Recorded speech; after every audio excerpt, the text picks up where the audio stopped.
What makes a great leader? Some people are born into it, others have leadership thrust upon them, and many have to work up various ladders. When you think of the Transformers, Optimus Prime is probably the first character that comes to your mind. He's a great leader. There's not a lot of people that would argue that. To the Transformer world, he's Superman. Always honorable, always just, always listening, always good. But can someone without that kind of position still lead greatly? For those of you that have never heard about Beast Wars, the show was set in the same Transformers continuity as the original cartoon, but it took place years after the Autobot and Decepticon wars, and starred two new factions that were descendants of the original, the Maximals and the Predacons. Instead of vehicles, this time Transformers can turn into reptiles, birds, animals, and insects, and as a kid it blew my freaking mind. And it was all in 3D. Now, in 1996, there weren't a ton of 3D animated shows like the 12 billion there are today. Reboot was the first to be fully 3D, and it came out in '94, while Toy Story, I'm sure you've all heard of that one, the first feature-length computer animated film came out in '95. So Beast Wars ended up coming out almost a year after that, along with some other shows. Playing tricks on people while pretending I'm not there. When cranky birds are messing with the coconut this way. Ha! I'll be sneaking into another movie matinee. While Beast Wars didn't have the same quality of animation as Toy Story, I never cared as a kid. The characters were still awesome. The world was still alive, the music set the perfect tone, and the plot was so good. Looking back, I can't imagine the amount of work it took to render the quality that they did have, for an ongoing series that is. The show revolves around Optimus Primal and his crew, Cheetor, a cheetah, Rat Trap, a rat, Rhinox, I think you see where I'm going here, and a ton more characters as the show developed. They start out as a mere exploration team of very little note aboard the Axelon, when they get word that a Predacon criminal, who's named himself Megatron, has stolen a mysterious golden disc artifact and a ship with the ability to transwarp. Yeah, I bet that didn't make a whole lot of sense, but it will? I think? This Megatron takes his name from his idol. He considers the original Decepticon leader a war hero and his equal, which he's not. He's poetic, he's a romantic, he's a megalomaniac with a complete disregard for the well-being of his crew. Quick strike, you may lead. Yeah, that's what I like to hear. Royalty, why was I not chosen? Because, Inferno, when expecting booby traps, always send a boob in first. He was no general. At the beginning of the Beast Wars, Megatron was just a rebel with a group of scallywags and a fantasy to take back power, and he holds himself like he's always playing the part of a villain in a musical. Ah, a treacherous, underhanded sneak attack. Oh, I like you, pussycat. Yes, yes, yes, yes. Because Optimus Primal's ship was the closest to Megatron's, the Maximals decide to take on the criminals. As the space battle unfolds, the Predacons go through a portal. Primal follows to find they are now above a mysterious planet with 2 moons. Both ships become damaged and crash land on the surface below. But spoiler alert, that moon right there, it's an alien weapon. And this planet is actually Earth, but just millions of years in the past. You see, the portal wasn't just a hole through space, but time as well. At some point long ago, some aliens called the Vok came to experiment on the Earth for some reason.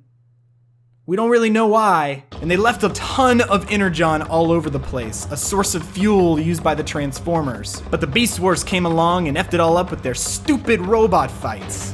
Some crazy crap happens, and the good guys blow up the bad Death Star, Moon Gun, just before the aliens sanitize the entire planet. The explosion causes an energon wave to cover the entire planet, and all the good guys seem fine. They're alright. They're okay. But now a couple of them have new models, because toys. As the Maximals realize that the planet is actually Earth, Megatron's true purpose begins to reveal itself. But is Megatron's plan actually evil? War is not black and white, and the writers of the Beast Wars wanted to make sure that we knew that. Don't get me wrong, Megatron spent most of his time being a huge dino dick. To give you some history though, after the Great War between the Autobots and the Decepticons, terms were set up to keep the peace and the Autobots firmly in control. Decepticons had a great disadvantage. Economic sanctions on the eventual Predacon alliance were so strict that the production of new Predacon protoforms rarely happened at all. Predacons actually feared that their entire race faced extinction, and Megatron especially felt that their race had become subservient slaves to the Maximals. And they kind of were. There has been peace between the Maximals and Predacons for centuries. Why start this up again? Peace, perhaps on your side, Maximal scum. Yes, but not on ours. As a kid, I remember being torn about this. It's easy to just say, yeah, they deserved it. They were the bad guys. But they weren't. They were still Transformers. Just like Cheetor, Tarantulas had a spark inside. That level of fear and animosity would have prevented any civil conversation for equality. Even 300 years after they signed the Pax Cybertronia, Maximals held on to their hate for Predacons. Rat Trap is open about his disgust throughout the entire show.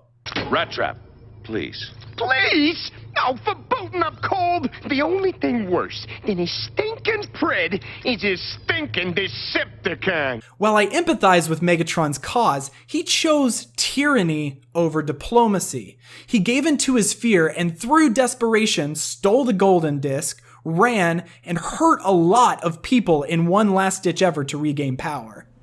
You see, when the original Megatron knew of his impending defeat, he inscribed a secret message on a certain golden disc attached to the Voyager. In the message, Megatron stated that he knew transwarp tech was being developed and that it could be used to change everything. This is Megatron, leader of the Decepticons. And if you are hearing this, it means I've failed. This time... This is the moment in Beast Wars when it became one of my favorite animated series. It had J.J. Abrams level depth to its storytelling. The new Megatron knew that within this mountain, a sleeping Optimus Prime was in stasis and wouldn't wake for another 4 million years. Megatron is just gonna axe the OG Prime and prevent the Autobots from winning in the first place. And he almost does. In the most cowardly move yet, he blasts the face off of a defenseless, sleeping Optimus Prime. As time starts to shift around them, Optimus Primal knows that Prime's spark is already fading, and he wouldn't survive the repair trauma. He has to move Prime's spark. In what is one of the most epic transformations in animation history, Primal grabs Prime's spark which is supposed to be in the Matrix of Leadership. That's a conversation for another time. But he takes the spark and he forces it to merge with his own, becoming a mixture of both characters. Because toy, and it was one of the coolest toys of all time. But that's not all. Seeing the immense power that Prime's spark gave Primal, Megatron decides to get in on the sweet spark-fusing action. He creates a suit that will control Primal's mind and body and uses him to break into the location where the original Megatron is also in stasis. You still with me? I know it's a little confusing, right? Are you with me? You all right? He then merges his own spark with his namesake's. As he does, his own flunkies, frustrated with Megatron's growing ego and dangerous decision-making skills, betray him and throw him right into the lava. But that's not the end of Megatron, come on. Megatron rises from the lava in his new body, a dragon. What?